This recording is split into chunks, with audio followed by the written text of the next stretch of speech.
पुन्हा एकदा praise Lord सर्व भाऊ बहिणींना, प्रेज लॉर्ड। आज परमेश्वराने आपल्याला एकत्रित केलेलं आहे त्याच्या वचनांना अध्ययन करण्यासाठी, त्यामुळे आपण देवाचं वचन पाहणार आहे।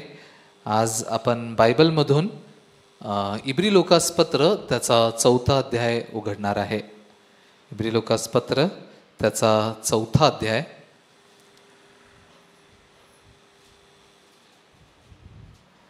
इब्री लोकासपत्र त्याचा 4था अध्याय 14 वचनापासून पुढे आपण वाचूया। 14, 15, 16 वचन आपण 3 वचन वाचणार आहे। इब्री लोकासपत्र त्याचा 4था अध्याय त्याच्या 14 वचनापासून पुढे आपण वाचूया। तुमच्याकडे बायबल आहे का? येस, आपल्या प्रत्येक भाऊ बहिणींकडे बायबल असावं। त्या बायबलला तुम्ही वाचावं, वैयक्तिक बायबल तुमच्याकडे ठेवावं। मागच्या आठवड्याभर मी लोकांना ते सांगत होतो, बायबलशिवाय आपल्याला वचन समजू शकत नाही, त्यामुळे तुमच्याकडे तुमचं बायबल जरूर असावं। इब्री लोकासपत्र 4 अध्याय 14 वचनापासून पुढे मी वाचतो। तर मग आकाशातून पार गेलेला देवाचा पुत्र येशू हा थोर प्रमुख याजक आपल्याला आहे, म्हणून आपण जो पत्कर केलेला आहे तो दृढ धरून राहू। कारण आपल्या सर्वांच्या दुर्बळतेविषयी ज्याला सहानुभूती वाटत नाही असा आपला प्रमुख याजक नाही, तर तो सर्व प्रकारे आपल्याप्रमाणे पारखलेला होता तरी निष्पाप राहिला। तर मग आपल्यावर दया व्हावी आणि ऐन वेळी सहाय्यासाठी कृपा मिळावी, म्हणून आपण धैर्याने कृपेच्या राजासनाजवळ जाऊ। मी 3 वचनच आज वाचलेले आहेत। भगिनींनो, परमेश्वराचं वचन हे माणसाचं अंतःकरण, माणसाचं खरे मन, खरं काय ते दाखवतं।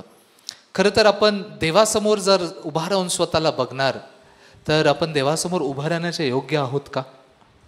भगिनींनो, तुम्हाला काय वाटतं, जर तुम्ही पवित्र देवासमोर उभं राहिलात, तो पवित्र देव अतिशय पवित्र आहे ना, अति पवित्र आहे, त्या पवित्र देवासमोर बायबलमध्ये जर तुम्ही बघणार ना, स्वर्गदूत ज्यांचं देह आपल्यासारखं ह्या मातीने बनलेलं नाही आहे, जे हिरे मोतीने जवाहरातने बनलेले जे स्वर्गदूत आहेत, जे अद्भुत आहेत, जे मानवापेक्षा कितीतरी पटीनं बलवान आहेत, सामर्थ्यशाली आहेत, सुंदर आहेत, असे स्वर्गदूत पण देवासमोर उभं राहू शकत नाही।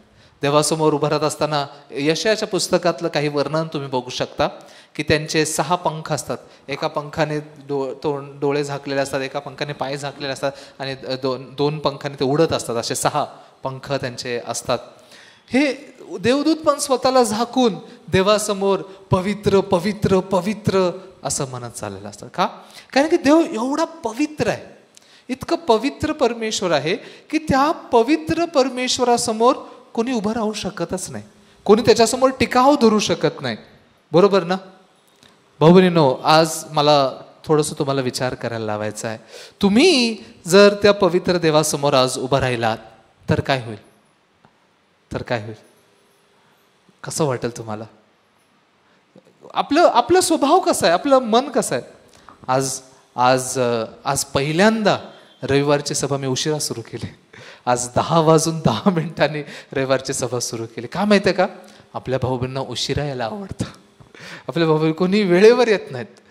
10 वाजता एक्झॅक्टली सर्व्हिस सुरू होत असते, मग कोणी असं किंवा नसं आपण 10 वाजता सुरू करतो, पण 10 वाजून आज 10 मिनिटं उशीर झाला, हे माझ्यासाठी फार मोठी गोष्ट आहे। थोडं विचार करा, देवासमोर आपण जात असताना असं गेल्यावरती काय हाल होणार आहे? ठीक आहे, काय नाही, पास्टर प्रीचिंग 11ला सुरू करतात ना, 11पर्यंत गेलं तर चालतंय की, असे विचार भरपूर बाबांकडे असतात, हो की नाही? म्हणून स्तुती आराधना करण्यासाठी असेल, साक्ष देण्यासाठी असेल, आपण फार मागे राहतो, तर ते पुढे जात नाही, बोलायला जात नाही, कारण की परमेश्वराला खूप हलकं मानतो। परमेश्वरासमोर आपण किती हलक्या मनाने जगतो ना।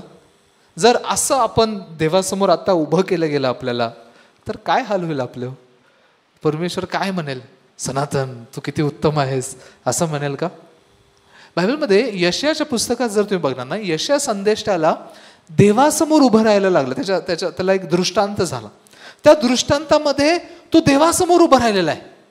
मग देवासमोर उभं राहिलेला यशया काय म्हणतो माहिती आहे का? हाय हाय हाय हे मुझ पर म्हणतो। मी वाचूया का आपण ते वचन? यशयाच्या 1ल्या अध्यायामध्ये आज मी तुम्हाला देवासमोर थोडंसं उभं करू इच्छितो. यशायाचा पहिला अध्यायामध्ये जर तुम्ही बघणार, त्याचं यशायाचा पहिला अध्यायामध्येच आहे का ते वचन थोडंसं आपण शोधूया. पहिल्या अध्यायामध्ये का दुसऱ्या अध्यायामध्ये?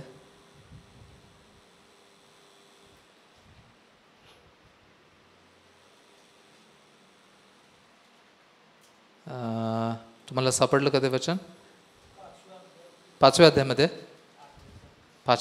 ओके, मी पहिल्या अध्याय 5व्या अध्यायामध्ये कन्फ्यूज झालो. 5व्या अध्यायाचं 8 वचन आहे? नाही 8 वचन आहे. एकच मिनिट.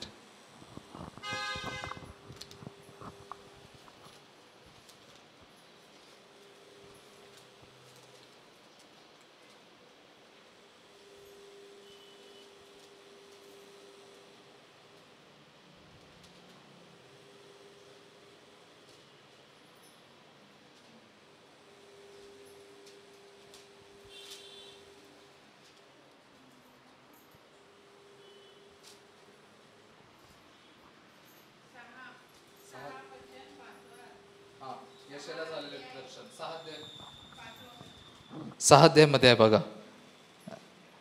6 अध्यायामध्ये 5वं वचन जे आहे ना, ते आपण एकच मिनिट. 6 अध्याय त्याचं 5 वचन कोणी वाचेल का जोरात?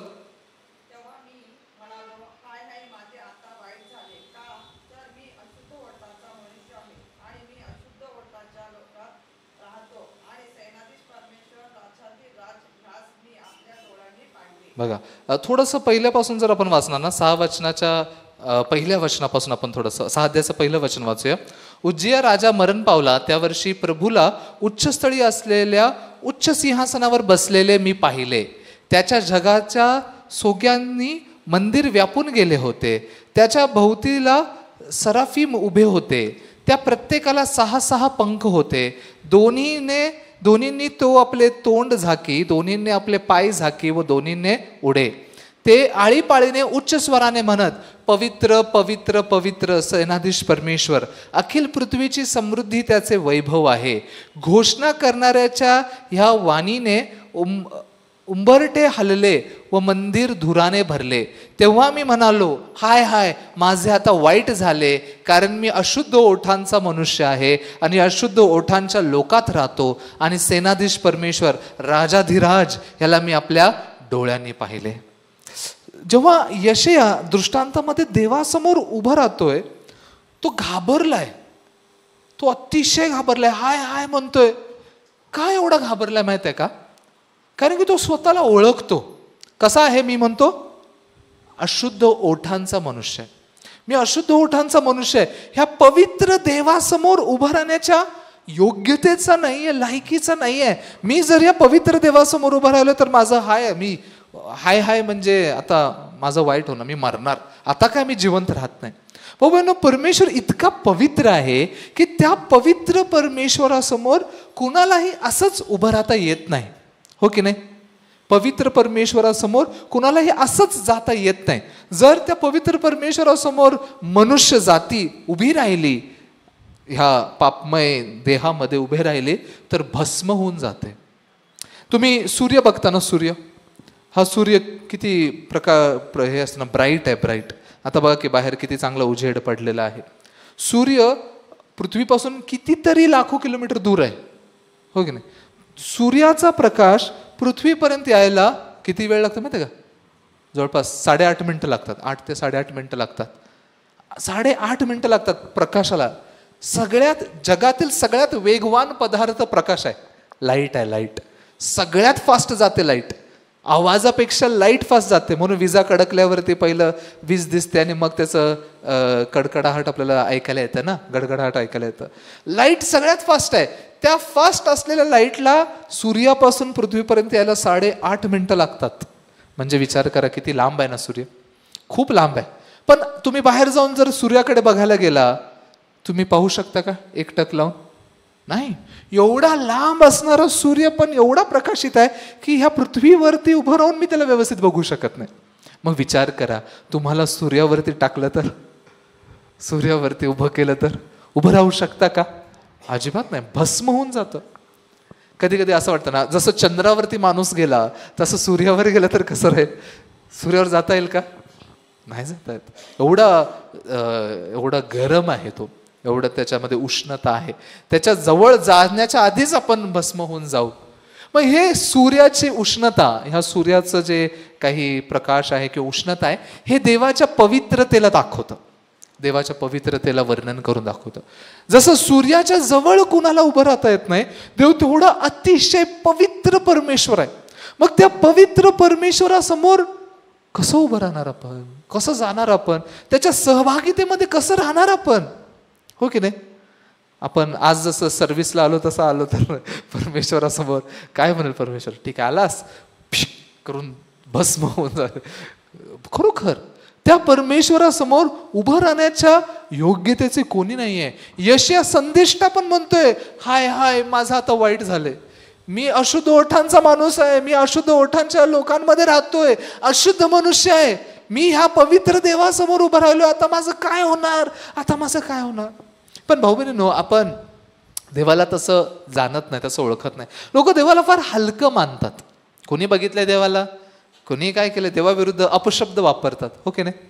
देवाला शिव्या देतात. खरं खरं सांगा, तुम्ही देवाला शिव्या दिल्यात का कधी? हां, ज्योती सिस्टर भरपूर तारा. मी पण ॲक्च्युली खरोखर देव आहे का? कुठं असेल तर आहे, कुठं तर येऊ दे माझ्या समोर, असं म्हणणारा मी व्यक्ती होतो. कारण की मी देवाला जाणतच नव्हतो. त्या पवित्र देवासमोर जर मी उभं राहिलो तर काय होईल माझी हालत, हे कोणी विचार करू शकत नाही. मग अशा परमेश्वरासोबत कसं आपण एक होणार आहोत? आज आपण रविवारच्या प्रार्थनेसाठी इथे एकत्रित आलेलो आहोत, बरोबर आहे? तुम्ही इथे रविवारी काय येता? चमत्कार प्राप्त करण्यासाठी येता का?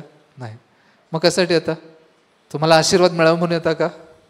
कशासाठी येता? कशासाठी येतं ब्रदर? देवाचं वचन ऐकण्यासाठी, देवाचं मन ओळखण्यासाठी, थोडक्यात सांगायचं झालं तर देवाला भेटण्यासाठी, बरोबर आहे का नाही? देवाला भेटण्यासाठी, देवाच्या सहभागितेत येण्यासाठी, देवाच्या समक्षतेत येण्यासाठी. मग देवाच्या समक्षतेत मी आहे तसा आलं तर चालेल का? मी आता अशा प्रकारचा व्यक्ती आहे, देवाच्या समक्षतेत मी चाललोय, देवाच्या समोर मी चाललोय, भस्म नाही होणार का? काय होईल माझा हाल? हे आपण विचार करत नाही कधी. पण भाऊ बहिणींनो, मी हे काय सांगत आहे तुम्हाला की बघा, परमेश्वर इतका पवित्र आहे, त्या पवित्र परमेश्वरासमोर मनुष्य पाप घेऊन उभं राहू शकत नाही. आज तुम्ही इथं का बसलाय माहिती आहे का? व्यवस्थित आज तुम्ही इथं का आरामात बसलेला आहे? कधी जास्त विचार पण नसाल केला त्याच्याबद्दल. का मी इथे येऊन बसलोय? परमेश्वर तुम्हाला प्रत्येकाला ओळखतो. आमेन. इथं येण्यापूर्वी तुमच्या मनात काय चाललं होतं, तुमच्या घरात काय चाललं होतं, सगळं काही देवाला माहिती आहे ना. देव प्रत्येकाला चांगलं ओळखतो. मग तरी पण तुम्ही इथे येऊन बसलाय, बसून वचन ऐकताय व्यवस्थित. कसं काय बरं हे शक्य आहे? परमेश्वर तुम्हाला सगळं काही ओळखतो. त्याच्यासमोर पापाला थोडीही परवानगी, थोडी पण परवानगी देत नसणारा परमेश्वर तुम्हाला त्याच्या समोर समक्षतेमध्ये येऊन कसं काय उपस्थित होऊ देतोय? कशामुळे? कशामुळे? हा, देवाची दया आहे, देवाची दया आहे, देवाची कृपा आहे. मग का देवाने तुम्हाला दया द्यावी हो? कधी कधी ना, खरं सांगतो भाऊ बहिणी, मला भाऊ बहिणीवरती राग येतो. हे ब्रदर असे का, ते सिस्टर असे का, यांनी असं का जगतात? खरोखर कधी कधी राग येतो. वाटतं हे असे का वागतात? हा, यांना एवढं देवाने कृपा दिलेली आहे तरी त्या देवाच्या कृपेला विसरतात कसे काय? खरोखर आपण धन्यवाद दिला पाहिजे, देव माझ्यासारखा नाही. जर मला राग येतो आणि तसाच राग जर देवाला येत असता माझ्यासारखा, तर काय झालं असतं आपल्या प्रत्येकाचा हाल. हा व्यक्ती बरोबर नाही, ह्याला काढून टाका म्हणून काढून टाकलं गेलं असतं. पण आपण परमेश्वरासमोर आज उभं राहू शकतोय, आज परमेश्वराची दया प्राप्त करू शकतोय, देवाजवळ प्रार्थना करू शकतोय, देवाची कृपा मिळत आहे आपल्याला. त्याचं कारण एकच आहे, ते कारण आहे प्रभू येशू ख्रिस्त. आमेन. प्रभू येशू ख्रिस्त हा एक मात्र ते कारण आहे की आज परमेश्वराची दया आपल्यावरती भेटते. मग कसं काय? मागच्या आठवड्याच्या आधी आपण निवास मंडपाविषयी बोललो ना. निवास मंडपाबद्दल बायबल सेमिनार घेतला. तुम्हाला आवडलं का ऐकायला? भरपूर इंटरेस्टिंगली ऐकत होते आपले भाऊ बहीण. पण निवास मंडपाबद्दल आपण बोलत असताना एका व्यक्तीने प्रश्न विचारला असा की, पास्टर, जर देवाला येशू ख्रिस्त पाठवायचाच होता तर निवास मंडप का दिलं? मग डायरेक्टली येशू ख्रिस्त दिला असता ना. डायरेक्टली येशूच्याद्वारे तारणाचं कार्य केलं असतं. मग ते निवास मंडप देऊन त्याच्याद्वारे ते बकऱ्याचं बलिदान आणि ह्या सगळ्या गोष्टी कशाला ठेवल्या? निवास मंडप का? निवास मंडप का दिला असेल बरं भाऊ बहिण? तुम्ही ऐकलं ना निवास मंडपाबद्दल? मग देवाने निवास मंडप का दिला? इस्रायल लोकांना निवास मंडप का दिला? का दिला? नाही माहिती? तुम्ही ऐकलं ना? पापाची जाणीव करण्यासाठी. देवाला निवास करायचा होता म्हणून. पवित्र स्थान असावं म्हणून. बघा, हे निवास मंडप देण्याच्या मागचं कारण काय आहे? परमेश्वर त्याचं गुण किंवा त्याचं कॅरेक्टर लोकांसमोर प्रगट करून दाखवतं. म्हणजे परमेश्वर कसा आहे, परमेश्वरासमोर माणसाने कसं आलं पाहिजे आणि कोणत्या माणसाला परमेश्वर स्वीकारतो, ह्याला निवास मंडपाच्या द्वारे फारच स्पष्टपणे आपण जाणू शकतो. मी आज थोडंसं निवास मंडपाबद्दल बोललं, चालेल का? येस. एक चित्र मी तुम्हाला दाखवतो. हे चित्र तुम्ही पाहिलं असेल, थोडंसं स्क्रीनवरती तुम्ही पाहू शकता. दिसतंय का? येस. हे मी दिसतोय? एकच मिनिट. कुठे गेलं? एकच मिनिट.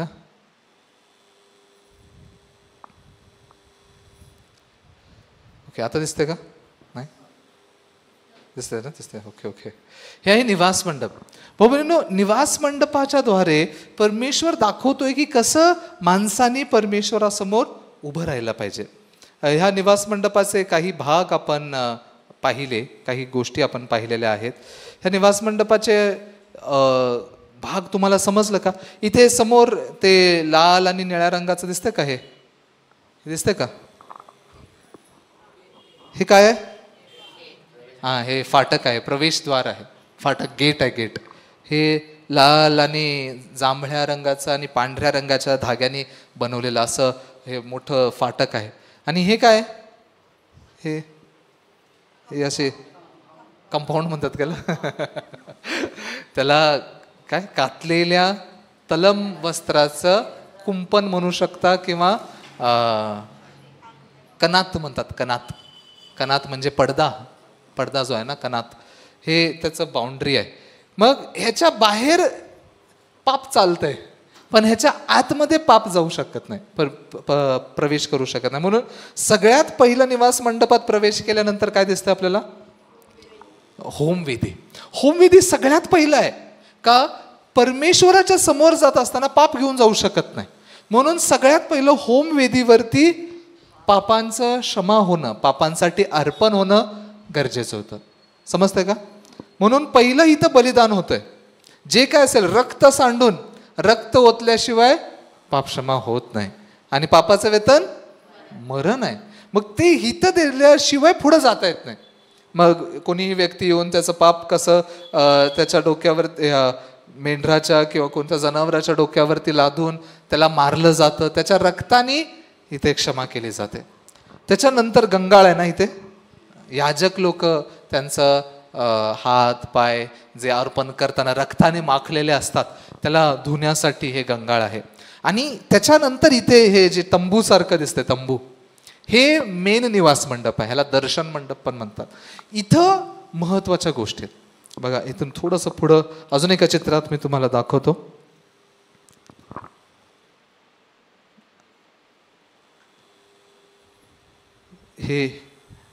हे त्या तंबूच्या आतमधल्या गोष्टी आहेत. दिसतंय का? म्हणजे जेव्हा त्या तंबूमध्ये आतमध्ये प्रवेश करता त्याच्यामध्ये दोन भाग आहेत. इथं हा पडदा एक आहे आणि हा एंट्रीचा पडदा आहे, हा मधला पडदा आहे, आणि इकडे दुसरा एक भाग आहे. ह्या दोन भागांना काय म्हणतात माहिती आहे का? ह्या पहिल्या भागाला पवित्र स्थान म्हणतात, पवित्र स्थान. आणि त्याच्या आतमधल्या भागाला अतिपवित्र स्थान, अतिपवित्र स्थान आहे. पवित्र स्थानामध्ये इथं सोन्याचा दीपवृक्ष आहे, परत भाकरीचा मेज आहे, समक्षतेच्या भाकरीचा मेज, आणि समोर धूपवेदी आहे. मग इथंपर्यंत ना कोणीही याजक प्रवेश करू शकत होता. तो दररोज जायचा. हे दिसतं ना, हे मेनोरा म्हणतात त्याला इब्री भाषेमध्ये. दीपवृक्ष जे आहे ना, ते लाईट आहे, लाईट दीप असल्यासारखं आहे. आणि तो विजलेला चालत नाही, नेहमी चालूच पाहिजे. म्हणून सकाळचं आणि संध्याकाळचं दररोज याजक जाऊन त्याचं तेल बदलण्याचं काम, त्याची वात व्यवस्थित करण्याचं काम दररोज करायचे. इथं हे समक्षतेची भाकरी आहे ना, भाकरी, ही भाकरी आठवड्यातून एकदा शब्बाताच्या दिवशी बदलली जायची. म्हणजे इथं जाणं येणं सारखं असायचं. धूप पण दररोज चढवली जायची. धूप, तुम्ही धूप पाहिली आहे ना कधी? धूप समजतं ना, जसं धूर होत असतो बघा, सुगंधित धूप. पण हे एक वेगळ्या प्रकारची धूप होती. हे जो याजक होता ना, त्या याजकांकडे स्पेशल रेसिपी म्हटलं तरी चालेल, की त्याच्याकडे काही विशेष पदार्थ असायचे, त्याला बनवायचा आणि त्याला त्या कोळशावरती टाकल्यावर त्याच्यातनं धूर यायचा, तो सुगंधित धूर असायचा. आणि ते धूर आतमध्ये पर्यंत जाऊन पसरायचं, असं हे धूप होतं. इथं तर सारखं जाऊ शकत होता. पण अतिपवित्र स्थानात, अतिपवित्र स्थान, सगळ्यात पवित्र स्थान, परमेश्वर काय म्हणतो माहिती आहे का? मी तुला कुठं भेटणार? ह्या पूर्ण निवास मंडप, ह्या पवित्र स्थानामध्ये परमेश्वर म्हणतो, मी ह्या अतिपवित्र स्थानात तुला भेटणार. समजतंय का? देवाने सांगितलं ते, अरे मी आणायचं विसरलो, माझ्याकडे साक्षपटाचा कोश आहे, कोश. त्या कोशावरती असे 2 करूब दिसतात तुम्हाला. इथे आहे का नाही? इथे नाही दिसणार तुम्हाला. इथे आतमध्ये बघा, हा कोश दिसतो का? कोश, कोश म्हणजे एक प्रकारचा बॉक्स असतो, बाबळीच्या लाकडाने बनवलेला बॉक्स आहे. त्याला सोन्याने पूर्ण मडलेलं आहे, सोन्यानं. आणि त्याच्यावरती एक झाकण बनवलंय शुद्ध सोन्याने. त्याच्यामध्ये लाकूड वगैरे काय नाही, नुसतं सोन्याने. आणि त्याच्यावरती 2 स्वर्गदूतांसारखं करूब 2 करूबांचे पंख असं घातलेले. परमेश्वर म्हणतो, ह्या 2 करूबाच्या मधून मी तुला भेटणार. ह्या दयासन म्हटलेलं मराठीमध्ये त्याला, या दयासनावरून मी तुला भेटणार. मी हे का सांगतोय? मी तुम्हाला बोलण्याचं कारण काय माहिती आहे का?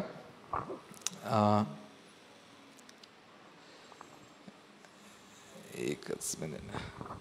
हे सगळं तुम्हाला सांगण्याच्या मागचं कारण एकच आहे भाऊ बहिणींनो. पवित्र स्थानामध्ये, अतिपवित्र स्थानामध्ये कधी प्रवेश केला जायचा तुम्हाला माहित आहे? टीना?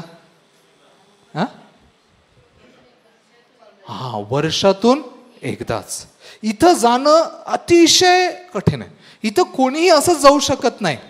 मग तो व्यक्ती मोशे असू दे, अहरोन असू दे, का अहरोनाची मुलं असू दे, कोणी का असे ना, अतिपवित्र स्थानात कुणाला असंच जाता येत नाही.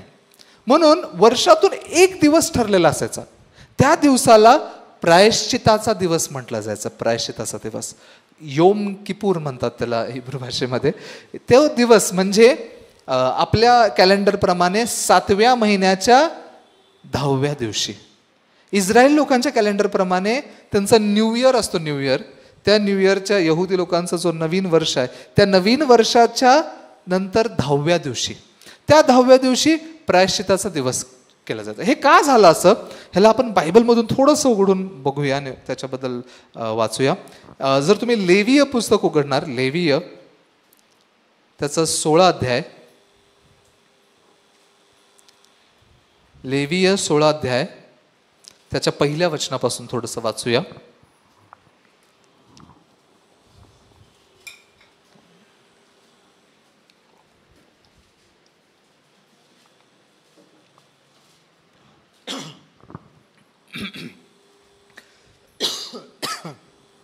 लेवीय सापडलं का तुम्हाला? लेवीय त्याचा 16 अध्याय त्याचं 1लं वचन. अहरोनाचे 2 मुलगे परमेश्वरासमोर गेल्यामुळे मृत्यू पावल्यानंतर परमेश्वर मोशेशी बोलला. परमेश्वर मोशेला म्हणाला, तुझा भाऊ अहरोन ह्याला सांग की तू भलत्या वेळी पवित्र स्थानात अंतरपाटाच्या आत कोशावर असलेल्या दयासनापुढे जाऊ नयेस. गेलास तर मरशील, कारण दयासनावरील मेघात मी दर्शन देत जाईन. पहिलं तर हे 16 अध्यायामध्ये काय घडलं माहिती आहे का? ह्याच्या आधी वाटते 13 अध्यायामध्ये आहे बहुतेक. अहरोनाची 2 मुलं आहेत. अहरोन हा मोशेचा भाऊ आहे, मोठा भाऊ आहे. आणि अहरोनाला हे बनवलं गेलंय काय, महायाजक. आपण एक हे वाचूया, लेवीय 13 अध्याय जर तुम्ही बघणार, लेवी त्याचा 13 अध्याय,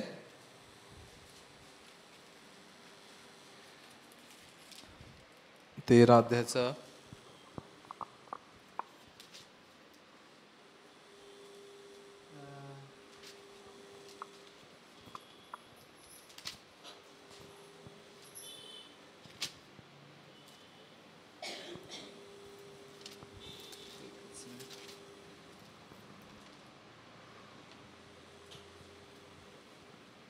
माफ करा 10 अध्याय, लेवी 10 अध्यायाच्या पहिल्या वचनापासून जर आपण बघणार, तिथे ह्या नादाब आणि अबिहू विषय लिहिलेला आहे. हे नादाब आणि अबिहू हे अहरोनाची मुलं आहेत. ह्यांनी काय केलं, 10 अध्यायाचं पहिलं वचन, अहरोनाचे मुलगे नादाब व अबिहू यांनी आपापली धुपाटणी घेऊन त्यात अग्नी घातला व त्यावर धूप घालून तो अनाधिकृत अग्नी परमेश्वरासमोर नेला. असा अग्नी नेण्याची परमेश्वराची आज्ञा नव्हती. तेव्हा परमेश्वरासमोरून अग्नी निघाला व त्याने त्यांना भस्म केले आणि ते परमेश्वरासमोर मरण पावले. ह्या बाबतीत मोशे अहरोनाला म्हणाला, परमेश्वराने सांगितले ते हे, माझ्याजवळ येतील त्यांना मी पवित्र असल्याचे दिसून येईल आणि सर्व लोकांसमक्ष माझा गौरव होईल. तेव्हा अहरोन चुप राहिला. अहरोन जो महायाजक आहे, ज्याला देवासोबत आणि याजकांना आणि म्हणजे लोकांच्या मध्ये आणि परमेश्वराच्या मध्ये एक मेळमिळाप करण्यासाठी महायाजक ठरवलेला आहे, त्याची ही मुलं आहेत. पण ही मुलं पण त्यांना पाहिजे तेव्हा देवासमोर जाऊ शकत नाहीत. बरोबर आहे का नाही? कारण की कितीही त्यांना पद दिलेलं असलं तरी ते मनुष्यच आहे. अहरोनाची मुलं नादाब आणि अबिहू एक प्रकारची धुपाटणी घेतात. असं एक भांड असतं ज्याच्यात धूप ठेवलेली होती, आणि ती धूप घेऊन अचानक अतिपवित्र स्थानात प्रवेश करतात. असंच आम्हाला जाऊसं वाटलं, अतिपवित्र स्थानात गेलं पाहिजे म्हणून त्यांनी जाऊन प्रवेश करतात. प्रवेश केल्यानंतर परमेश्वराकडनं अग्नी येतो आणि तो अग्नी त्यांना जागच्या जागी मारून टाकतो, भस्म करून टाकतो. परमेश्वर हे का करतो? कारण परमेश्वर पवित्र आहे. त्याच्या समोर जाताना लोकांनी एका विशिष्ट प्रकारेच गेलं पाहिजे, एका विशिष्ट गोष्टीलाच घेऊन गेलं पाहिजे, त्याशिवाय जाता येत नाही. ती विशिष्ट गोष्ट काय माहिती का? रक्त. त्यांच्या पापांसाठी बलिदान केलेलं रक्त न घेता जो कोणी त्या अतिपवित्र स्थानात प्रवेश केलाय तो व्यक्ती मारला गेलाय. भाऊ बहिणींनो, परमेश्वराची पवित्रता इतकी भयानक आहे. तुम्ही काही लोकांबद्दल ऐकलं असेल, उज्जाबद्दल ऐकलंय का? उज्जाबद्दल ऐकलंय ना? उज्जा दाविदाच्या वेळेमध्ये जेव्हा दावीदला हे साक्षपटाचा कोश आपल्या नगरात आणायचा होता, तो उज्जा ह्याच्या घरात होता, तिथून त्या बैलगाडीवरती ठेवून त्यांनी आणत असताना ते साक्षपटाचा कोश वरून खाली पडत असतो. उज्जा काय करतो? हात लावून त्याला धरतो. किती चांगलं काम केलं ना, वाईट काम नाही केलं. पण परमेश्वराच्या त्या साक्षपटाच्या कोशाला स्पर्श केल्यामुळे उज्जा जागच्या जागी मारला जातो. उज्जा आहे. परत त्याच पहिल्या शमूएलच्या 5 अध्यायामध्ये बेतशेमेश मधले लोक आहेत, त्या लोकांनी दयासन उघडलं, साक्षपटाच्या कोशावरचं दयासन. त्या दिवशी 50,070 लोक मारले गेले दयासन उघडल्यामुळे. का? परमेश्वर पवित्र आहे, त्याच्या समोर येणाऱ्या लोकांनी असंच कधीही येऊ शकत नाही. मग मी विचार करत होतो, मग आपला काय टिकाव धरणार आहे या पवित्र देवासमोर? आपण कसं उभं राहणार? आपण ह्या पवित्र देवासमोर काय म्हणून उभं राहणार आहे? त्या परम पवित्र स्थानात जाताना पण याजकाला खतरा आहे, महायाजकाला. तो मेला तर काय? म्हणून असं म्हटलं जात होतं की काही महायाजकांना ना रस्सी बांधून जायला लागायचं. कोणत्या दिवशी? प्रायश्चित्ताच्या दिवशी रस्सी बांधून सगळं काय अर्पण केल्यानंतर ते रक्त घेऊन अतिपवित्र स्थानात जात असताना पण कदाचित त्यांच्याकडून चुकीचं बलिदान झालं असेल, कदाचित त्यांनी योग्य कार्य केलं नसेल, तर तिथंच मारले जायचे. मग तिथे मारलं गेलेलं याजकाला बाहेर कसं काढायचं म्हणून रस्सीने खेचून बाहेर काढलं जायचं. परमेश्वर इतका पवित्र आहे बाबूंनो, त्या पवित्र परमेश्वरासमोर मनुष्य कसा काय उभा राहणार? पण परमेश्वराला हे का दाखवायचं होतं माहिती आहे का? परमेश्वर ह्या सर्व गोष्टींच्या द्वारे पुढे होणाऱ्या चांगल्या गोष्टींना दाखवू इच्छित होता. पुढे परमेश्वर त्याचं कार्य कसं करणार आहे, त्या पवित्र देवासमोर उभं राहताना एका माणसाने कसं उभं राहिलं पाहिजे ह्याच्याबद्दल परमेश्वर दाखवू इच्छितो. जुन्या करारापासून नव्या करारापर्यंत परमेश्वराला एकच गोष्ट प्रगट करून दाखवायची आहे, ते आहे प्रभू येशू ख्रिस्त. मी मागच्या आठवड्यामध्ये औरंगाबादमध्ये होतो, त्यावेळेला मी कैन आणि हाबेल यांच्याबद्दल बोलत होतो. कैन जो देवासमोर अर्पण घेऊन येतो पण देव स्वीकारत नाही, आणि हाबेल ह्याचं अर्पण देव स्वीकारतो. का स्वीकारतो माहिती आहे काय? हाबेलाचं अर्पण रक्ताचं अर्पण आहे, रक्ताचं बलिदानाचं अर्पण आहे. परमेश्वरासमोर उभं राहत असताना व्यक्तीने बाकी कोणत्या गोष्टींवरती नव्हे तर त्याच्या पापांसाठी बलिदान झालेल्या त्या रक्ताला घेऊनच उभं राहायचं असतं. या लेवीय 16 अध्यायामध्ये जेव्हा प्रायश्चिताच्या दिवसाबद्दल लिहिलेलं आहे, त्या दिवशी महायाजक पण त्या अतिपवित्र स्थानात प्रवेश करत असताना त्याच्यामध्ये त्याला सर्वात पहिलं स्वतःसाठी एक गोरा म्हणजे काय म्हणतात त्याला, बैल एक बैल समजतं ना सोप्या भाषेत, बैल स्वतःसाठी बैल अर्पण करायला लागायचा पहिला. म्हणजे प्रायश्चिताच्या दिवशी तो संपूर्ण इस्रायल लोकांसाठी तर अर्पण करायचाच, पण ते अर्पण करायच्या आधी पहिलं स्वतःला शुद्ध करायला लागायचं रक्ताने. त्याच्याशिवाय त्याला ते पूर्ण प्रक्रिया करता येत नव्हतं. त्या प्रायश्चिताच्या दिवशी तो आरोन जो होता महायाजक, तो पहिलं स्वतःसाठी गोरा मारायचा, त्याला मारून मग त्याच्या डोक्यावरती हात ठेवून पहिलं त्याला मारल्यानंतर ते रक्त घेऊन पहिलं प्रवेश करायचा परमपवित्र स्थानामध्ये. त्या रक्ताशिवाय नाही. ते रक्त जाऊन 7 वेळा शिंपडायचा. त्याच्यानंतर 2 आणलेले जे 2 बकरे निवडले जायचे, त्या बकऱ्यांना पैकी एक बलिदान केला जायचा. मला वाटतं मी समजून सांगायला तुम्हाला वेळ लागेल. एक व्हिडिओ पाहूया का? ह्या 16 अध्यायामध्ये नेमकं काय होतं ते तुम्हाला व्हिडिओच्या द्वारे स्पष्टपणे समजेल. ॲक्च्युली मी व्हिडिओ, मला वाटलं भाऊ बहीण असे समजून जातील, पण तुमचे चेहरे बघून मला कळालं आहे ना काही व्यवस्थित समजत नाही आहे वाटतं, असं मला तर दिसून येते. लेवीयाच्या 16 अध्यायामध्ये नेमकं कोणती प्रक्रिया केली जाते, ह्या प्रक्रियेला एका व्हिडिओच्या माध्यमातून आपण थोडंसं पाहूया. माफ करा, मी ते तयार करून आणलेलं नाही आहे, तर तुमच्यासाठी इथे शोधून तुम्हाला दाखवतो. एकच मिनिट.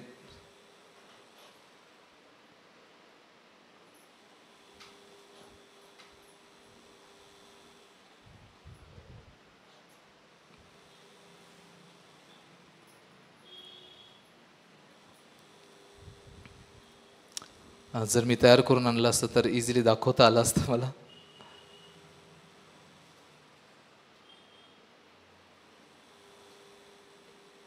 एकच मिनिट.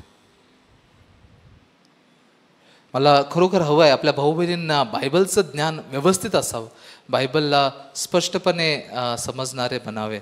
त्यामुळे तुम्हाला हे मी दाखवत आहे.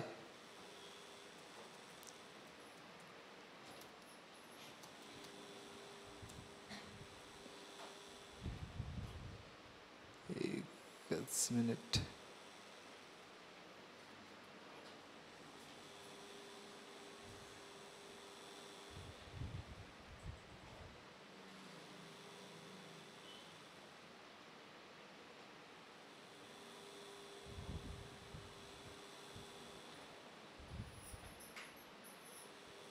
हे लेवीय त्याचा 16 अध्यायामध्ये असलेली गोष्ट आहे. पूर्ण लेवीय 16 अध्याय जर तुम्ही व्यवस्थित वाचला आणि त्याला समजून घेतलं तर स्पष्टपणे समजेल, पण त्याला समजण्यासाठी मदत होईल म्हणून हा जस्ट एक छोटासा व्हिडिओ. इंटरनेट माझं स्लो असल्यामुळे तुम्हाला व्यवस्थित दिसेल का नाही माहिती नाही, थोडंसं बघूया.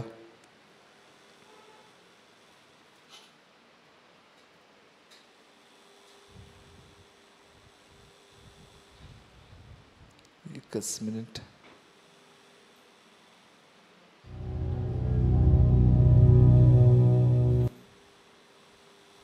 दिसतंय का तुम्हाला? Okay.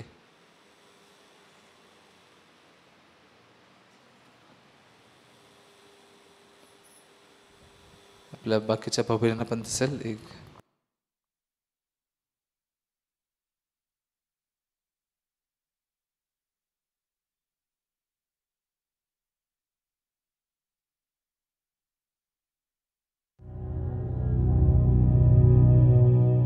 And the Lord said unto Moses, Speak unto Aaron thy brother, that he come not at all times into the holy place within the veil before the mercy seat, which is upon the ark, that he die not, for I will appear in the cloud upon the mercy seat. Thus shall Aaron come into the holy place, with a young bullock for a sin offering, and a ram for a burnt offering. He shall put on the holy linen coat, and he shall have the linen breeches upon his flesh, and shall be girded with a linen girdle, and with the linen mitre shall he be attired. These are holy garments. Therefore shall he wash his flesh in water, and so put them on. And he shall take of the congregation of the children of Israel 2 kids of the goats for a sin offering, and 1 ram for a burnt offering. And he shall take the 2 goats, and present them before the Lord at the door of the tabernacle of the congregation. And Aaron shall cast lots upon the 2 goats, 1 lot for the scapegoat, and the other lot for the Lord. And Aaron shall bring the bullock of the sin offering, which is for himself, and shall make an atonement for himself and for his house, and shall kill the bullock of the sin offering, which is for himself. And he shall take a censer full of burning coals of fire from off the altar before the Lord, and his hands full of sweet incense, beaten small, and bring it within the veil. And he shall put the incense upon the fire before the Lord, that the cloud of the incense may cover the mercy seat that is upon the testimony, that he die not. And he shall take the blood of the bullock, and sprinkle it with his finger upon the mercy seat eastward. And before the mercy seat shall he sprinkle of the blood with his finger 7 times. Then shall he kill the goat of the sin offering that is for the people, and bring his blood within the veil, and do with that blood as he did with the blood of the bullock, and sprinkle it upon the mercy seat, and before the mercy seat. And he shall go out unto the altar that is before the Lord, and make an atonement for it, and shall take of the blood of the bullock, and of the blood of the goat, and put it upon the horns of the altar round about. And when he hath made an end of reconciling the holy place, and the tabernacle of the congregation, and the altar, he shall bring the live goat, and Aaron shall lay both his hands upon the head of the live goat, and confess over him all the iniquities of the children of Israel, and all their transgressions and all their sins, putting them upon the head of the goat, and shall send him away by the hand of a fit man into the wilderness. And the goat shall bear upon him all their iniquities, unto a land not inhabited, and he shall let go the goat in the wilderness. And he shall wash his flesh with water, and offer his burnt offering, and the burnt offering of the people, and make an atonement for himself and for the people. And this shall be an everlasting statute unto you, to make an atonement for the children of Israel for all their sins once a year. 7व्या महिन्याच्या 10व्या दिवशी अशा प्रकारे करणार. Okay, समजलं का नाही समजलं अजून? एकच मिनिट. ओके, तर हे मी तुम्हाला का दाखवतोय, कारण की भाऊ-बहिणींनो, मला हे सांगायचं आहे की परमेश्वरासमोर जाणं एवढं कठीण आहे. लोकांसाठी, मनुष्यासाठी देवासमोर उभं राहणं एवढं कठीण आहे. त्याला जात असताना रक्ताशिवाय जाऊ शकत नाही. पापाचं वेतन मरण आहे, आणि रक्त ओतल्या वाचून पापक्षमा होत नाही. आज त्या देवासमोर आपण उभं जेव्हा राहतोय, आपण फारच हलक्या मनाने जातो. ठीक आहे, परमेश्वर आहे, कसं पण आहे, चालतंय. नाही, परमेश्वर म्हणतो जो कोणी माझ्या समोर येतोय त्यानं मानलं पाहिजे मी पवित्र आहे. मग त्या पवित्र देवासमोर आज तुम्ही आणि मी कसं काय टिकून राहणार हो? का देव मला कृपा देईल? का देव मला माझ्यासाठी दया पुरवेल? हे समजून घेतलं पाहिजे. आज परमेश्वर तुमची प्रार्थना ऐकेल का? आज परमेश्वर तुम्हाला कृपा देईल का? तुम्ही काय जगलाय हो देवासमोर? कसे जगले? काय केलं? बघा, इथे लोक तुम्हाला पाहत नाहीत. तुम्ही आठवडाभर कसं राहिलं मला दिसत नाही. खरं तर असं एक CCTV कॅमेरा लावून ठेवला पाहिजे. काय करायला, जोना काय करतोय जप्यावर आल्यानंतर सारखं झोपूनच आहे का, कुठं काय आहे का, असं CCTV कॅमेरा लावायला पाहिजे असं वाटतं. पण लावू शकत नाही ना. मला माहीत नाही तुम्ही काय करता, तुम्हाला माहिती आहे ना तुम्ही काय कसं भांडलेले आहात, काय केलेले आहात, कसे जगलेले आहात. मग तुमच्यासारख्या लोकांना परमेश्वर कृपा पुरवेल का, तुम्हाला दया देईल का, दया देईल ब्रदर?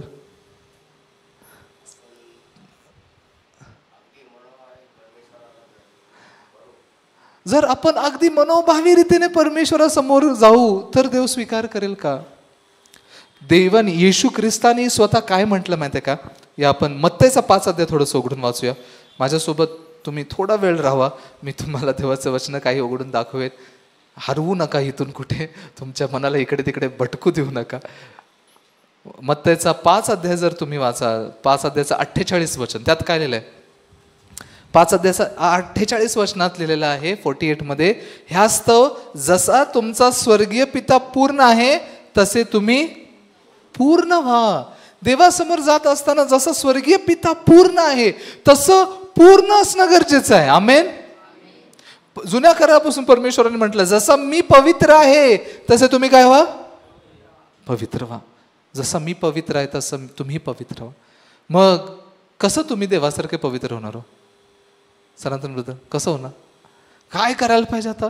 एवढं देवासारखं पवित्र, ज्या पवित्र देवासमोर स्वर्गदूत पण स्वतःला झाकून पवित्र पवित्र पवित्र असं म्हणतायत. स्वर्गदूत पण उभे राहण्याच्या योग्यतेचे नाहीत, त्यांचं तोंड उघडू शकत नाही. अशा देवासमोर तुम्ही देवासारखं पवित्र कसं बनणार? ज्योतिष कसं बनणार? काय करायला लागेल तेवढं पवित्र बनण्यासाठी, तेवढं पवित्र होण्यासाठी? कसं काय होऊ शकतं?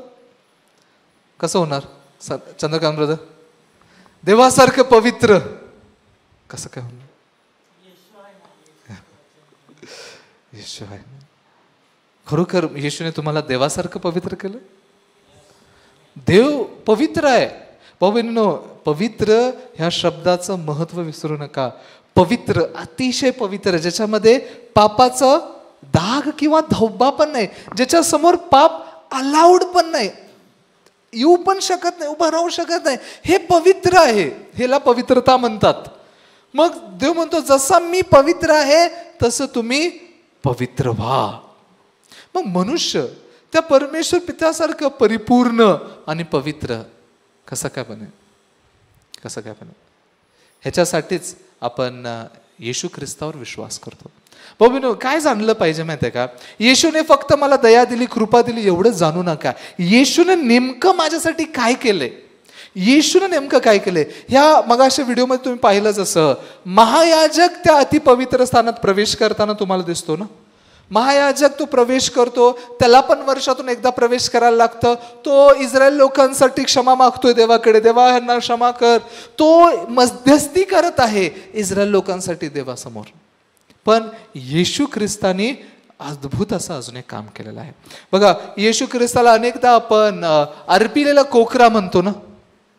योहानाने जसं म्हटलं, हा पहा जगाचे पाप हरण करणारा देवाचा कोकरा.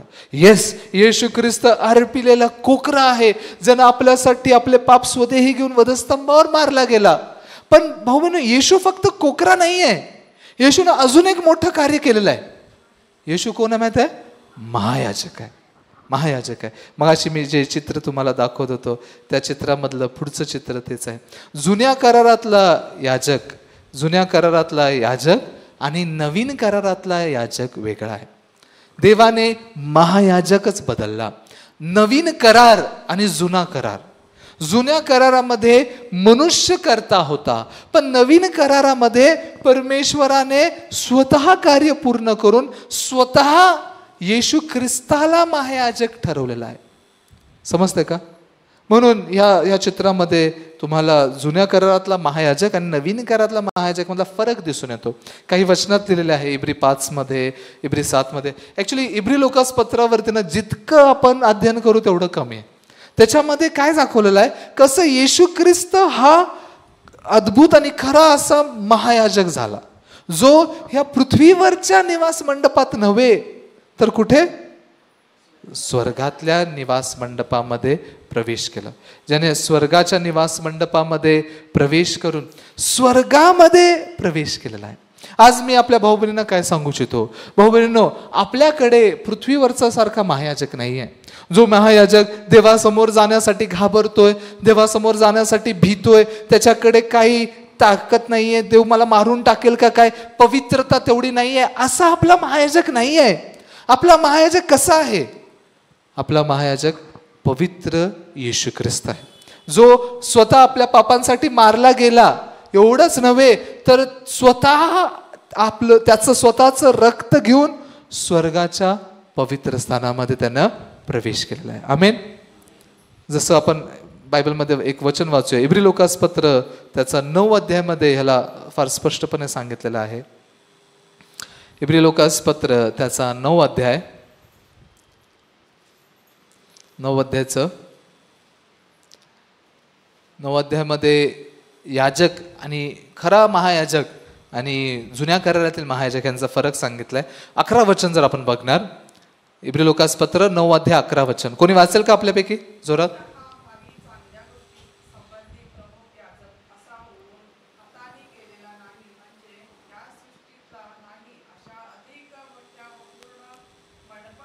हा, हे 11 वचन पहिलं समजून घ्या. काय लिहिलेलं आहे इथे?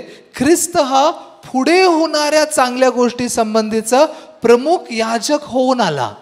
प्रभू येशू ख्रिस्त फक्त अर्पण नव्हे, प्रभू येशू ख्रिस्त प्रमुख याजक आहे, महायाजक आहे.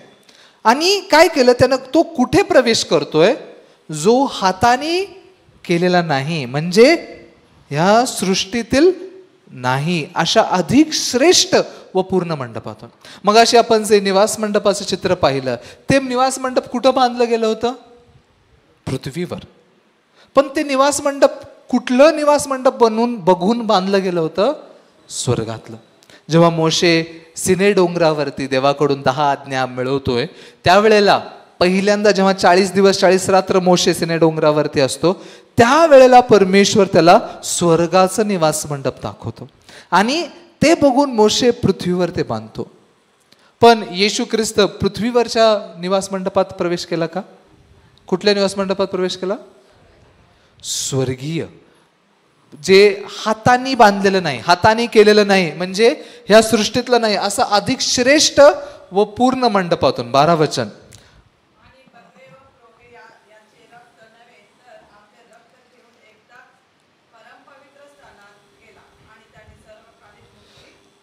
हा, आणि बकरे व वासरे यांचे नव्हे. जसं महायाजक मगाशी आपण पाहिलं, पवित्र अतिपवित्र स्थानात प्रवेश करताना रक्त घेऊन प्रवेश करतोय. बकरे आणि घोरे वासरे यांचं का? ते रक्त जर घेऊन जाणार नाही तर तो मारला जाईल, त्याच्या पापाचं बलिदान ते रक्त घेऊन जाणार नाही तर तो मारला जाईल. पण येशू ख्रिस्त जेव्हा प्रवेश करतोय स्वर्गातल्या अतिपवित्र स्थानामध्ये, त्यानं काय घेऊन गेला? स्वतःचं रक्त. बकरे व वासरे यांचं नव्हे तर स्वतःचं रक्त अर्पण करून एकदाच परम पवित्र स्थानात गेला आणि त्याने सार्वकालिक मुक्ती मिळवली. आमेन. बाबा, येशू ख्रिस्ताने आपल्याला सार्वकालिक मुक्ती दिलेली आहे. महायाजक वर्षातून एकदाच जातोय, पण येशू ख्रिस्त सार्वकालामध्ये एकदाच गेला, एकदाच. कारण की ते एकदाच जाणं पुरेसं होतं.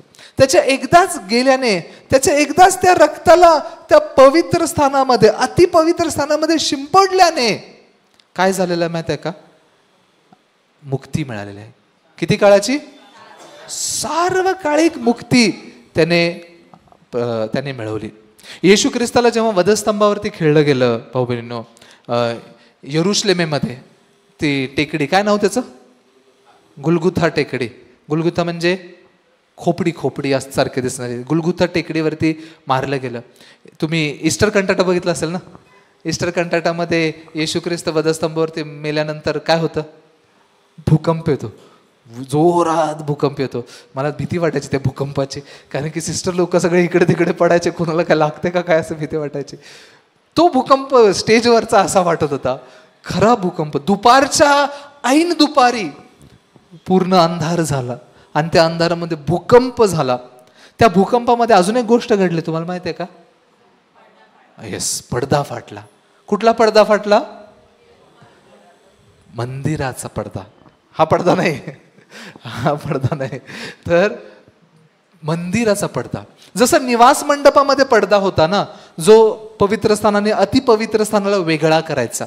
जिथं देवाची वस्ती आहे, जिथून देव भेटतो, जिथून देव बोलतो, त्या स्थानाला ह्या जगापासून वेगळा करणारा तो पडदा काय झाला? फाटला. मी याच्याबद्दल अध्ययन करत असताना काय जाणलं, येशू ख्रिस्ताला वधस्तंभावरती खेळल्यानंतर पण मंदिरामध्ये अर्पण दिले जात होते. ते हे प्रायश्चिताचा दिवस जो आहे ना, हा इस्रायली लोकांसाठी, यहुदी लोकांसाठी एक फार महत्त्वाचा सण आहे. त्यांनी येशूवर विश्वासच केला नाही ना. येशू ख्रिस्तात, ओके, तुमच्या माहितीसाठी सांगतो, ते मंदिर, ज्या मंदिरामध्ये अर्पण चढवले जायचे, थोडंसं क्रोनॉलॉजी समजून घ्या. देवाने सगळ्यात पहिलं मोशेला काय बनवायला सांगितलं? निवास मंडप. म्हणजे सगळ्यात पहिलं निवास मंडप बनलं, जे पवित्र स्थान होतं. बरोबर आहे? मग निवास मंडपानंतर काय बनवलं? देव निवास मंडपातच वास करत राहिला का? नाही. निवास मंडपाच्या नंतर 400 वर्षानंतर दाविदाच्या मनात आलं की मी देवासाठी काय बनवावं? मंदिर बनवावं, पवित्र स्थान बनवावं. म्हणून दाविदाने मनात ठरवलं बनवण्याचं, पण दाविदाने नाही बनवलं. कोणी बनवलं? शल्मोनाने, त्याचा मुलगा शल्मोन ह्यानं मंदिर बांधलं. परमेश्वर म्हणतो मी हाताने बांधलेल्या मंदिरात राहत नाही, पण शल्मोनाला देवाने ती कृपा पुरवली. ठीक आहे, तू हे मंदिर बांधलेलं, ह्याच्यामध्ये मी वस्ती करेन. मग निवास मंडपानंतर सेम पॅटर्न मध्ये ना मंदिर बनवलेलं आहे. कधी एकदा आपण मंदिराबद्दल स्टडी करूया की शल्मोनाने ते मंदिर कसं बनवलं होतं ते. पण त्या मंदिरामध्ये पण अतिपवित्र स्थान होतं, जिथे हे साक्षपटाचा कोष ठेवण्यात आला होता. पण तुम्हाला माहिती आहे का भाऊ बहिणींनो, ते मंदिर पण पाडलं गेलं. ते मंदिर सगळ्यात पहिलं कुणी पाडलं माहिती आहे का? बेबीलोनच्या राजांनी पाडलं. बेबीलोनच्या राजांनी पाडून सगळ्या इस्रायल लोकांना कैद करून घेऊन गेलं. तिथलं सगळं काही काढून चोरून सगळं घेऊन गेले.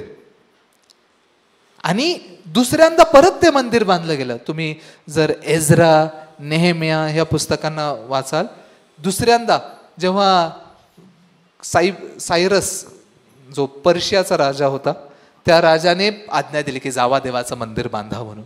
दुसऱ्यांदा बांधलं गेलं एझरा आणि नेहेमियाच्या काळामध्ये. पण ते दुसऱ्यांदा बांधलेलं गेलं मंदिर पहिल्या मंदिरासारखं नव्हतं, तरी ते होतं. पण ते मंदिर पण पडीक झालेलं असताना एका राजाने त्या मंदिराची रिपेरी केली, हेरोद राजाने. म्हणून येशू ख्रिस्ताच्या काळामध्ये जे मंदिर होतं ना, ते हेरोदाचं मंदिर म्हणून ओळखलं जातं. हेरोदाने बांधलेलं, त्याची सुधारणा केलेलं. येशू ख्रिस्ताच्या काळामध्ये, येशू जेव्हा या पृथ्वीवर चालतोय त्यावेळेला पण मंदिर आहे. येशू त्या मंदिराबद्दल काय म्हणतो? हे मंदिर पाडा, मी 3 दिवसात बांधून असं म्हणतो ना. ते मंदिर येशूच्या काळामध्ये असून पण नसल्यासारखं आहे. पण जेव्हा येशू वधस्तंभावरती मेला, येशूचा मृत्यू जवळपास 30 मध्ये झाला असं मान्यता आहे. 30 किंवा 33च्या काळामध्ये. AD म्हणतात ना, BC आणि AD माहिती आहे का तुम्हाला? इसवी सन पूर्व आणि इसवी सन असं 2 भाग आहे ना. येशू ख्रिस्ताचा जन्म BC 4 मध्ये झाला असं जास्त मान्यता केली. इसवी सन पूर्व 4 असं मान्यता केली जाते. आणि येशूचा मृत्यू, वधस्तंभावरचा मृत्यू AD म्हणजे इसवी सन 30 सालामध्ये झाला अशी मान्यता आहे. एक्झॅक्ट डेट आणि हे माहिती नाही मला, म्हणून म्हणतो मान्यता आहे. त्याच्यानंतर 40 वर्षानंतर 70 इसवी सन साली जे मंदिर होतं ना हेरोदने बांधलेलं, ते पण पाडलं गेलं. ते रोमी लोकांनी पाडलं.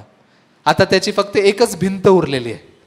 तुम्ही त्याला वेस्टर्न वॉल म्हणतात, पश्चिमेची भिंत. कधी इस्रायलला जाऊया का भाऊबींनो? तुम्हाला इथं बसून मी दाखवते, सांगतो, त्यामुळे तुम्हाला काही समजणार नाही. मला वाटतं तुम्ही प्रार्थना करायला पाहिजे, परमेश्वरा युद्ध थांबव लवकर इस्रायलमधलं, आम्हाला जायला भेटेल, बघायला भेटेल. किती एक्साइटिंग वाटेल ना. आपण जे इथं नुसतं ऐकायला लागलोय, तिथून जाऊन त्याच्यामधून आपण इथं येशू ख्रिस्त चालला, इथं येशूने प्रचार केला, इथं ते मंदिर होतं, हे बघायला किती अद्भुत वाटेल ना. म्हणून एकदा जरूर जाऊया. पण इस्रायल फार महाग असतं, त्यामुळं तयारी भरपूर करावी लागेल आपल्याला. त्या इस्रायलमध्ये आत्ता पण फक्त एकच भिंत आहे. त्या ठिकाणी जिथं ते देवाचं मंदिर होतं, ते मंदिर पाडून आता एक मस्जिद आहे, अल अक्सा मॉस्क आहे. तर मला काय सांगायचं आहे, ते मंदिर पाडलं गेलं 70 इसवी सन मध्ये, एक्झॅक्टली 70 इसवी सन मध्ये, येशू ख्रिस्ताच्या मृत्यूच्या 40 वर्षानंतर. पण यहुदी लेखांमध्ये, लेख जे आहेत ना, यहुदी रब्बी लोकांनी लिहिलेल्या लेखामध्ये असं लिहिलं जातं की मंदिर पडण्याच्या 40 वर्षापूर्वीपासून अचानकच मंदिराचे दरवाजे उघडायचे. अचानक मंदिराचे दरवाजे उघडायचे. आणि हे जे प्रायश्चिताचा दिवस होता ना, मग अशी व्हिडिओमध्ये जर तुम्ही बघितलं असेल, प्रायश्चिताच्या दिवशी जे बकरीला अजाजेलला जंगलात नेऊन सोडायचे ना, त्या बकरीवरती एक लाल रंगाचा धागा बांधला जायचा. त्याला क्रिम्झन म्हणतात. काय म्हणतात मराठीत, काय म्हणतात?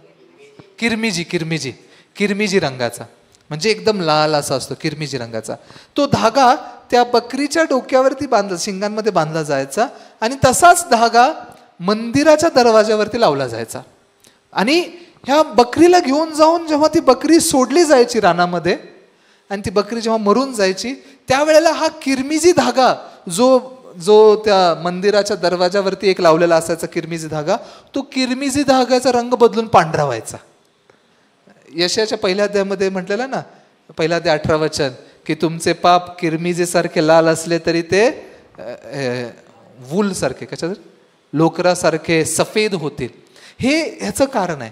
कारण की जेव्हा प्रायश्चिताच्या दिवशी ते रानात सोडलेलं मेंढरू मरायचं, त्यावेळेला ह्या किरमिजी धाग्याचा रंग बदलून पांढरा होऊन जायचा.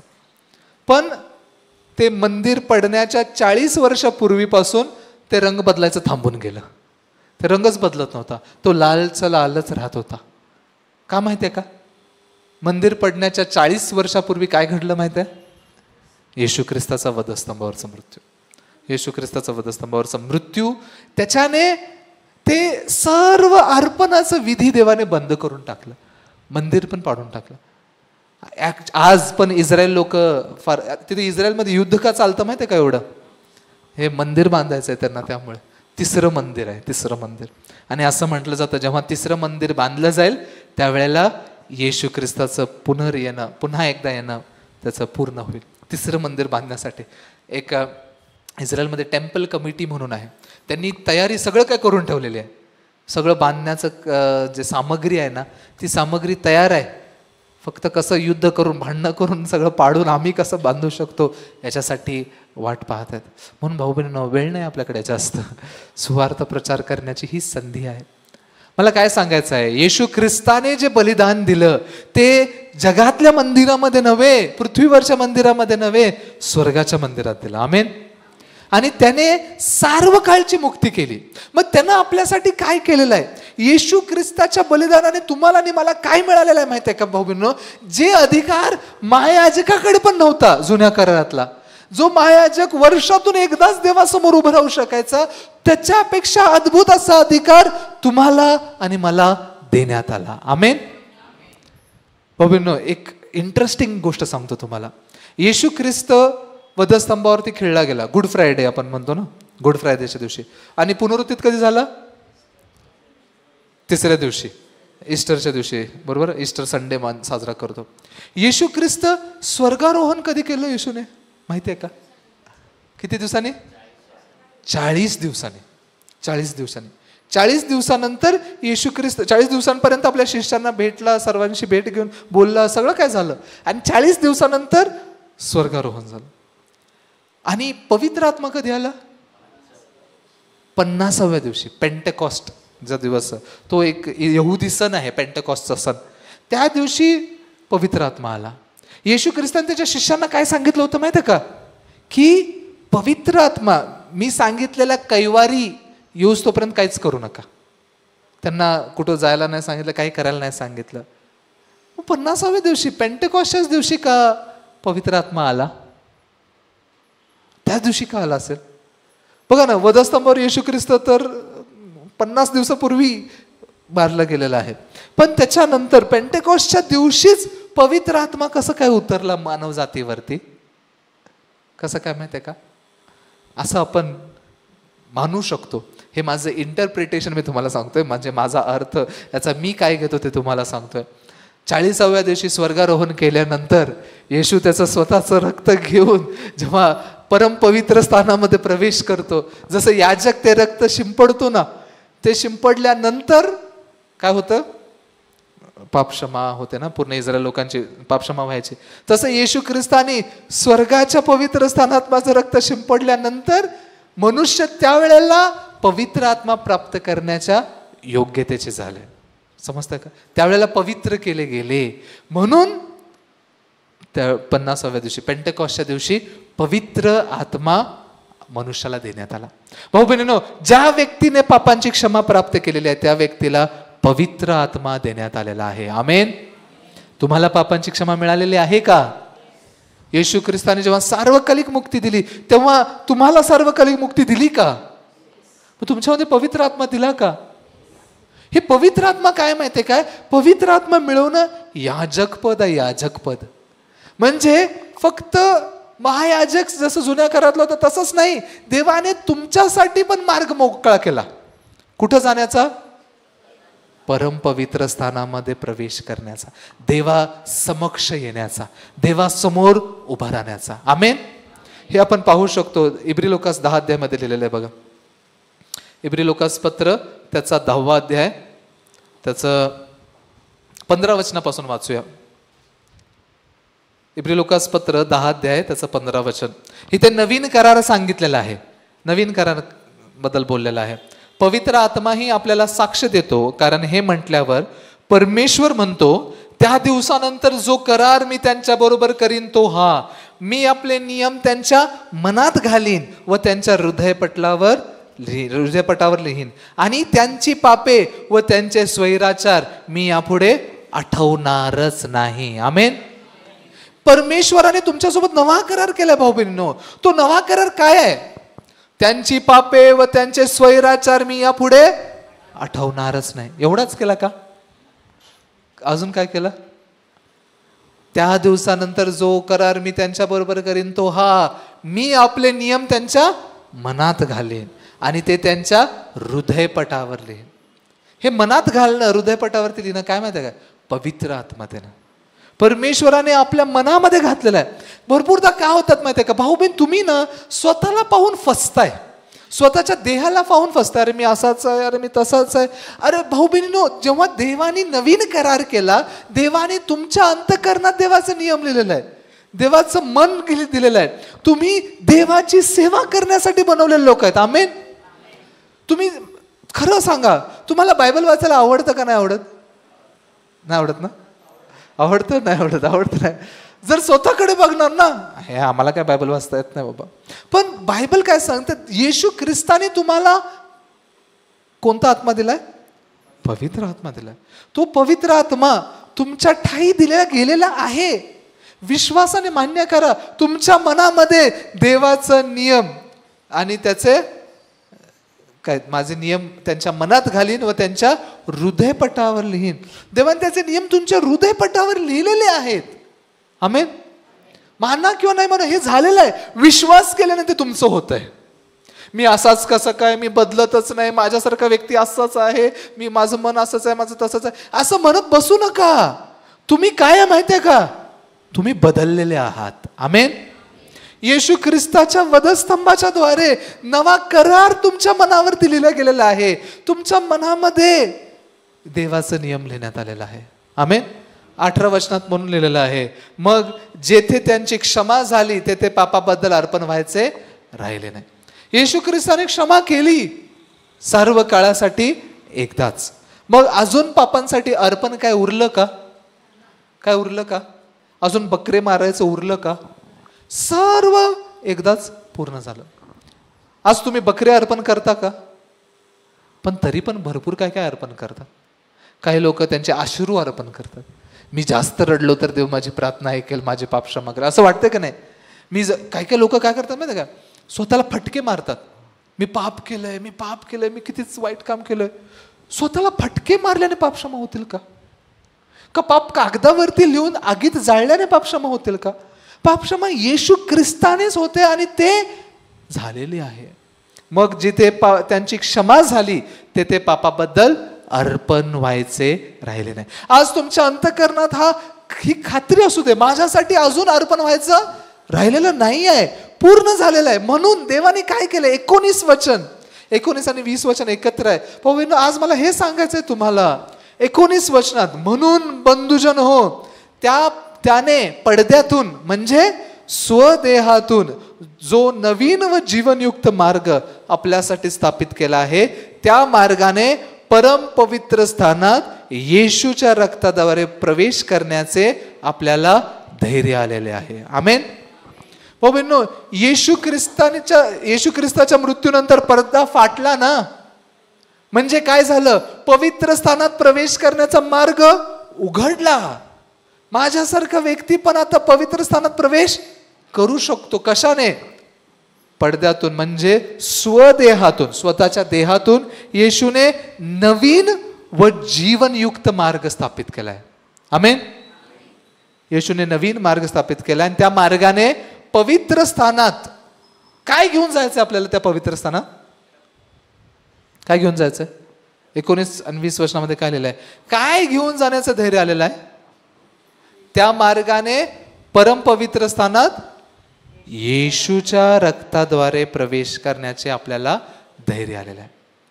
समजतं का भाऊ? यशया पण देवासमोर म्हणतोय, मी हाय आता माझं वाईट झालं, देवासमोर मी उभा राहिलोय. त्यावेळेला देव काय करतो माहितीये का? होम वेदीमधला एक कोळसा घेतो आणि त्याच्या तोंडाला लावतो आणि म्हणतो तू शुद्ध झालास. देव यशयाला शुद्ध करून त्याच्यासमोर उभा करतो.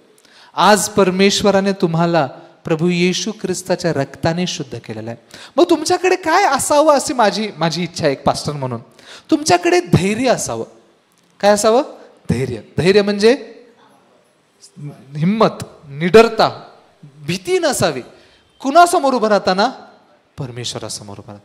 परमेश्वरासमोर उभं राहण्याच्या योग्यतेचा मी नव्हतो, पण ख्रिस्ताच्या रक्ताने बनवलं गेलेलं आहे. आमेन. देवासमोर उभं राहत असताना काय विसरू नका, मी काय घेऊन उभं राहिलोय? ख्रिस्ताचं रक्त घेऊन उभं राहिलेलं आहे. जसा हबेल देवासमोर उभं असताना रक्त घेऊन गेला, त्या रक्ताला, त्याच्या अर्पणाला पाहून देव त्याला स्वीकार करतोय. आज तुम्हाला आणि मला देवाच्या समक्षतेमध्ये स्वीकारण्यायोग्य, पवित्र देवासमोर उभं राहण्यायोग्य येशूच्या रक्ताने बनवलेला आहे. आमेन. म्हणून आपण देवासमोर येऊया. मला दुःख कशाचं वाटतं माहिती आहे का?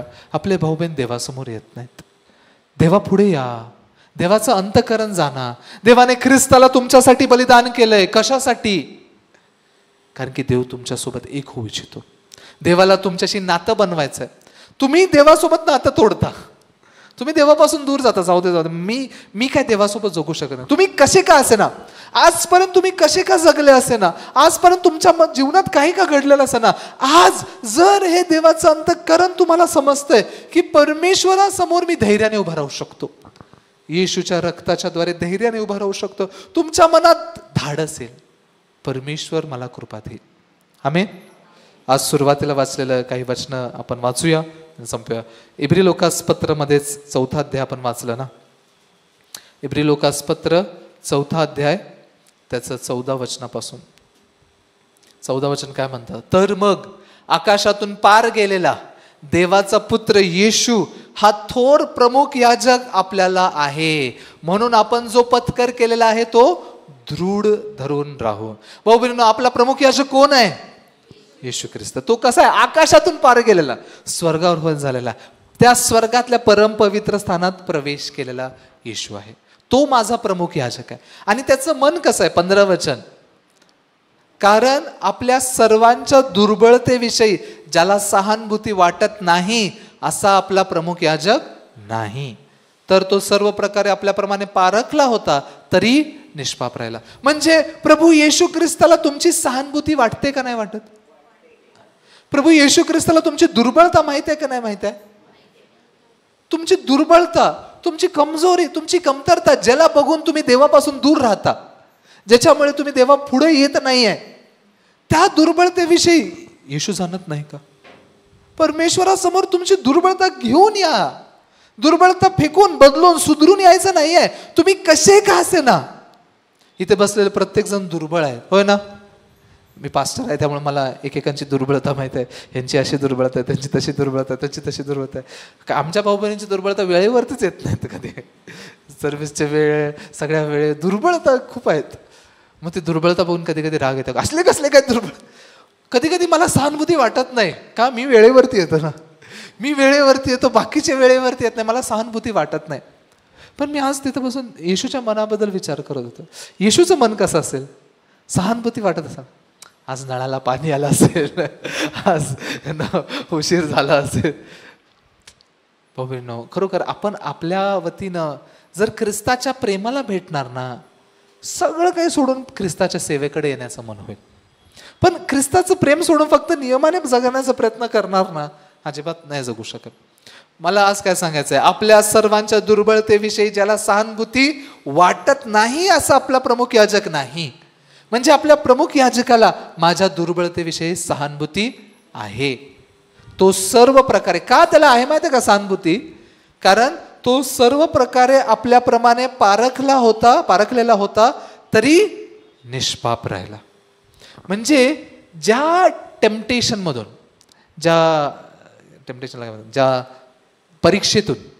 ज्या परीक्षेतून आपण जातो, ज्या अडचणीतून तुम्ही जाता, येशू पण त्या अडचणीतून गेलाय. कसं काय? कारण की येशूचं देह पण आपल्या देहासारखंच होतं. तुम्हाला भूक लागते की नाही? येशूला भूक लागत नव्हती ना? लागत होती. येशूला भूक पण लागत होती, येशूला झोप पण येत होती, कारण की तो देहात होता. पण त्या देहात असताना आपल्याप्रमाणेच तो पारखला गेला तरी काय झाला? निष्पाप राहिला. एक मॉडेल जीवन आपल्याला दाखवलं, कसं देहावरती जिंकायचं ते जीवन येशूने जगलं. म्हणून त्याला सहानुभूती आहे. तो आपल्या देहानं ओळखतो, आपल्या दुर्बलतेनं जाणतो. म्हणून काय करू इच्छितो? 16 वचन, तर मग आपल्यावर दया व्हावी आणि ऐन वेळी सहाय्यासाठी कृपा मिळावी म्हणून आपण धैर्याने कृपेच्या राजासनाजवळ जाऊ. पाहू बहिणीनो, देव कृपेच्या राजासनावर बसलेला आहे. विचित्र आहे ना, मराठीमध्ये इंग्लिशमध्ये पण त्या साक्षपटाच्या कोशाच्या झाकणाला काय म्हटलंय? दया आसन म्हटलं. दया आसन का? जिथं लोक मरा लागलेत, ते नादाब आणि अबिहू मारले गेले, उज्जा मारला गेला, त्याला दया आसन का म्हणतात? कारण की खरं तर देवाला दयाच द्यायची त्याच्यावर. पण लोक जेव्हा देवाच्या दयेने नव्हे स्वतःच्या कर्मानं जातात ना समोर, मारले जातात. स्वतःच्या वरती अवलंबून राहून जातात तेव्हा मारले जातात. त्यामुळे त्या दयासनावर देव आहे. जसं निवास मंडपातल्या दयासनातून देव भेटू इच्छित होता, आज परमेश्वर राजासन, परमेश्वरचं राजासन हे दयासन आहे. त्या राजासनावर तो आहे, कृपेच्या राजासनावर. मग आपण काय करायला पाहिजे? आपल्यावर दया व्हावी आणि ऐन वेळी सहाय्यासाठी कृपा मिळावी म्हणून आपण धैर्याने न घाबरता निडरतेने कशासमोर या? कृपेच्या राजासनाजवळ. आमेन. खरं सांगतो भाऊ बहिणींनो, कधी कधी मला असं भरपूरदा वाटतं, असे काय त्यांना ओरडून ह्यांना मी बदलायला पाहिजे. पण जेव्हा मी विचार करतो परमेश्वराचं अंतःकरण काय, परमेश्वर तुम्हाला काय देऊ इच्छितो? दया देऊ इच्छितो. आमेन. मग मी देवाचा दास आहे, मी तुम्हाला काय सांगितलं पाहिजे? किंवा मला तुझ्या गोष्टींचा राग येतो, पण देव तुला दया देऊ इच्छितो, देव तुला कृपा देऊ इच्छितो. कारण की तुझा न्याय ख्रिस्तावरती टांगलेला आहे, ख्रिस्तावरती लादून त्याला वधस्तंभावर टांगलेला आहे तुझ्यासाठी. आमेन. ख्रिस्ताच्या ह्या प्रेमाला भेटा भाऊ बहिणींनो. हे प्रेम तुमचं जीवन बदलणार. हे प्रेम, देव मला दया देऊ इच्छितो.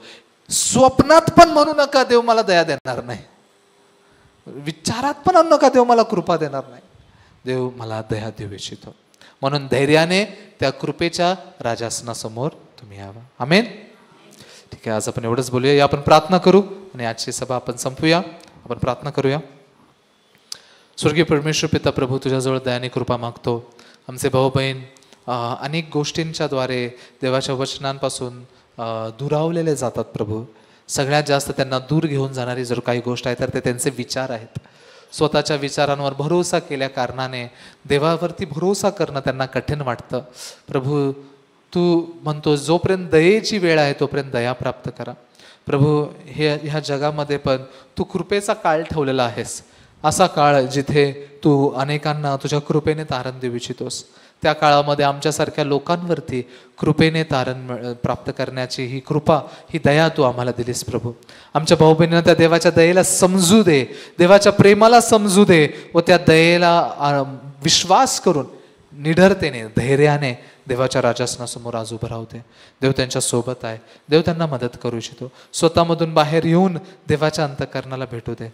जुन्या करारातला महायाजक वर्षातून एकदाच जातोय, ते पण बकऱ्या आणि वासऱ्यांचं रक्त घेऊन जातोय. अनिश्चित आहे, कदाचित चुकलं काही, कदाचित मेलो तर काय. पण प्रभू येशू ख्रिस्त आमच्यासाठी सार्वकालिक त्या निवास मंडपामध्ये त्याचं रक्त, सार्वकालिक रक्त घेऊन प्रवेश करून आमच्यासाठी नवीन व जीवनयुक्त मार्ग तयार केलेला आहे. आम्हाला देवाची कृपा देऊ इच्छितो प्रभू. आज त्या तुझ्या दयासनासमोर निडरतेने येऊ दे. देवाच्या कृपेला टाळू नये असं तू कर प्रभू. आम्ही त्यांना तुझ्या हातामध्ये समर्पित करतो. धन्यवाद देतो आजच्या ह्या रविवारच्या आराधनेसाठी. सर्व गोष्टी तुझ्या हातात समर्पित करून ही प्रार्थना आमचा तारणारा प्रभू येशू ख्रिस्त याच्या गोड आणि प्रिय नावाने मागतो म्हणतो एक प्रभू. आमेन. ओके, खूप खूप धन्यवाद.